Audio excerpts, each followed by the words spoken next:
कक्षा 6वीं संस्कृत, जिसमें आज हम पढ़ेंगे पाठ 4। पाठ 4 में हम देखेंगे कि अकारांत पुल्लिंग शब्द परिचयः। लेकिन इसके पहले अब हम रिवीजन करेंगे जो इसके पहले के पाठ थे उसका पुनः अभ्यास करेंगे, क्योंकि यदि उसका पुनः अभ्यास ना किया जाए तो वो हमारी पीछे वाली चीज़ें हमको भूलने से हमारा बेस कमज़ोर हो जाएगा। जो चीज़ें हमें समझ में आनी चाहिए वो नहीं आएंगी। तो हमने इसके पहले जो पाठ पढ़े हैं वो क्या थे, उस पाठ में वो चीज़ हम देखेंगे। सबसे पहला पाठ आपका था संस्कृत वर्णमाला। संस्कृत वर्णमाला स्वर और व्यंजन क्या होते हैं, संयुक्त व्यंजन कौन से होते हैं, हमने इसमें ये पढ़ा। इसके बाद आता है शब्दों को तोड़ा और जोड़ा कैसे जाता है। देखिए यहाँ पर वा में छोटी ई, आधा द, या में आ की मात्रा, तो विद्या, ये देखिए। तो ये होने के बाद हमने चैप्टर 2 पढ़ा, जिसमें पढ़ा लिंग परिचय। लिंग किसे कहते हैं। फिर है जिन शब्दों से स्त्री या पुरुष जाति का बोध होता है उसे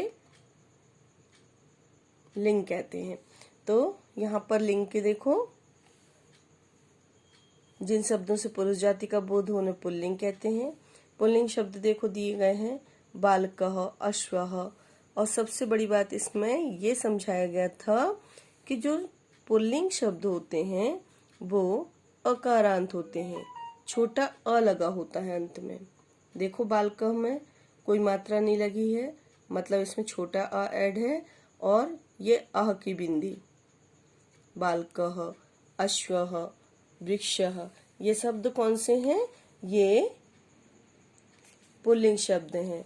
अब इसके बाद हम देखेंगे कि स्त्रीलिंग शब्दों की क्या पहचान है। स्त्रीलिंग शब्द जिन शब्दों से स्त्री जाति का बोध हो उन्हें स्त्रीलिंग शब्द कहते हैं। प्रायः स्त्रीलिंग शब्दों के अंत में आ स्वर वर्ण होता है। देखिए दोनों में अंतर है, आ और अ। जो पुल्लिंग शब्द हैं वो अकारांत होते हैं और ये आकारांत होते हैं। तो देखो अंत में बड़ा आ लगा रहेगा। छात्रा, महिला, कोकिला, अजा, ये सारे स्त्रीलिंग शब्द हैं और ये आकारांत होते, अंत में बड़ा आ लगा होता है। इसके बाद नपुंसकलिंग शब्द होते हैं। जिन संज्ञा शब्दों में ना तो पुरुष जाति का बोध हो ना स्त्री जाति का बोध हो, बल्कि अन्य स्वतंत्र बोध हो, मतलब किसी और जाति का बोध हो या जड़ पदार्थों का ज्ञान हो, उन्हें नपुंसकलिंग कहते हैं। नपुंसकलिंग शब्द के अंत में देखो अम, ये देखिए पुस्तकम, फलम, तो अम का प्रयोग होता है। पत्रम, त्रा में अ लगा है और ये आधा मा। यहाँ पर भी देखेंगे फल में ला में अ ऐड है और आधा मा। तो इस प्रकार नपुंसकलिंग शब्द पढ़े हमने। अब है लिंग पढ़ा। लिंग पढ़ने के बाद है अब वचन। वचन परिचय देखेंगे। संस्कृत में वचन कितने होते हैं। जिन संज्ञा सर्वनाम शब्दों में से किसी व्यक्ति या वस्तु की संख्या का बोध हो उसे वचन कहते हैं। हिंदी, अंग्रेजी व अन्य भाषाओं में अभी तक आपने 2 वचन पढ़े होंगे, एक वचन और बहुवचन। किंतु संस्कृत भाषा अन्य भाषाओं से कुछ विशिष्ट है। क्यों विशिष्ट है?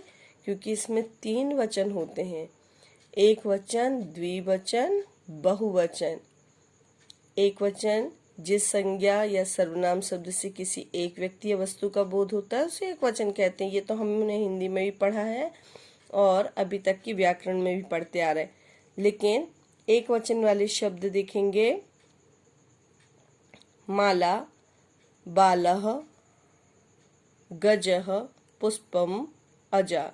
ये हैं स्त्रीलिंग शब्द, आकारांत, अकारांत और विसर्ग यदि पीछे है तो पुल्लिंग शब्द, और ये भी पुल्लिंग शब्द है क्यों पीछे छोटा लगा हुआ है और अ की बिंदी लगी। पुष्पम, इसमें अम लगा है पीछे इसलिए नपुंसकलिंग। अजा, इसमें बड़ा आ लगा है इसलिए ये स्त्रीलिंग शब्द। अब इन शब्दों के अपन वचन देखेंगे।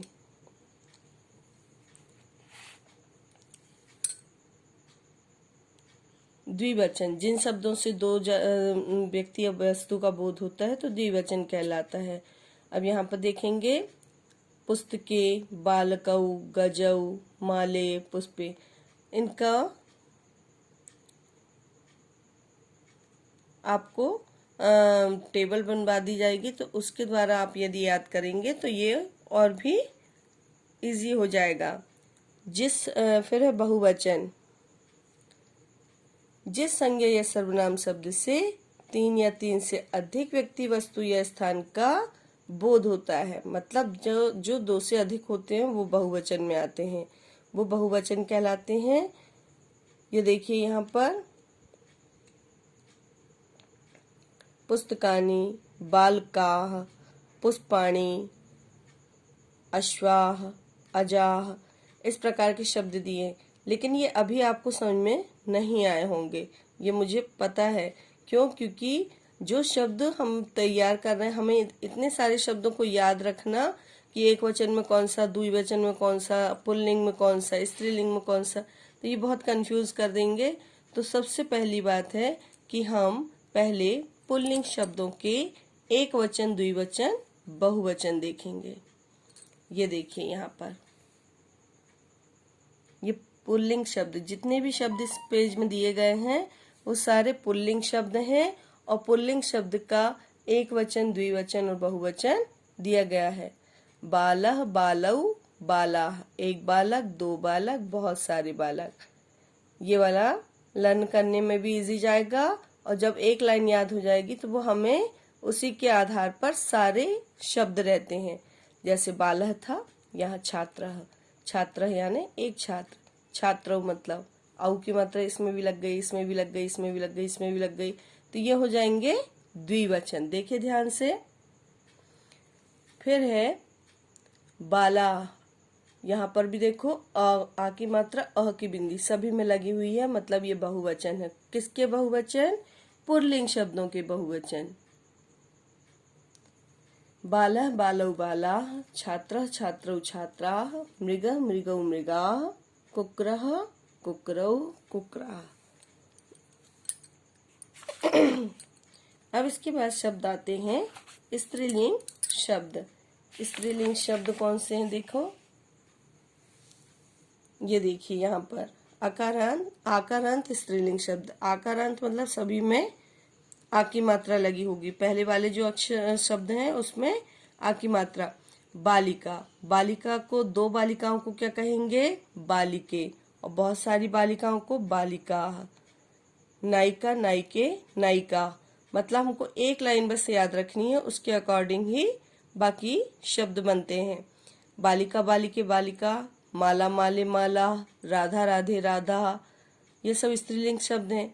नायिका, नायिके, नायिकाः, छात्रा, छात्रे, छात्राः, महिला, महिले, महिलाः, माला, माले, मालाः, मक्षिका, मक्षिके, मक्षिकाः, मक्खी स्त्रीलिंग शब्द। तो इस प्रकार से स्त्रीलिंग शब्द पूर्ण होंगे। फिर है नपुंसकलिंग शब्द। नपुंसकलिंग शब्द में देखो, गृहम, गृहे, गृहाणि, एक लाइन इसकी भी याद रख लेंगे, और बाकी शब्द भी नपुंसकलिंग वाले वैसे ही होंगे। और इसकी पहचान क्या है? अंत में अम लगा होता है। गृहम, फलम, कमलम, तो फलम, फले, फलानी, एक फल, दो फल, बहुत सारे फल। कमलम, कमले, कमलानी, पिक्चर भी बना हुआ है, उससे भी समझ में आ रहा है। और एक लाइन आप याद रखेंगे तो उसी के आधार पर बाकी भी लाइन याद हो जाएंगी। यहाँ देखिए, पुस्तकम, पुस्तके, पुस्तकानि, इसी के आधार पर पत्रम का बनाइए। पत्रम, पत्रे, पत्राणि। इसी के आधार पर जल का बनाइए। जलम, जले, जलानि। तो बाकी शब्द भी जो आपकी बुक में नहीं है, यदि उनका भी फिर आपको वचन दिया जाता लिखने, तो आप आराम से इसको लिख सकते हैं। इस प्रकार ये रिवीजन किया हमने 3 पार्ट का, जिससे आपके याददाश्त में ये चीज़ें बनी रहें। और फिर बाद में ये एक्सरसाइज भी हो चुकी है, उषा मैडम द्वारा करवाया गया है। अब आगे का 4था नंबर का पार्ट अपन नेक्स्ट वीडियो में समझेंगे। धन्यवाद।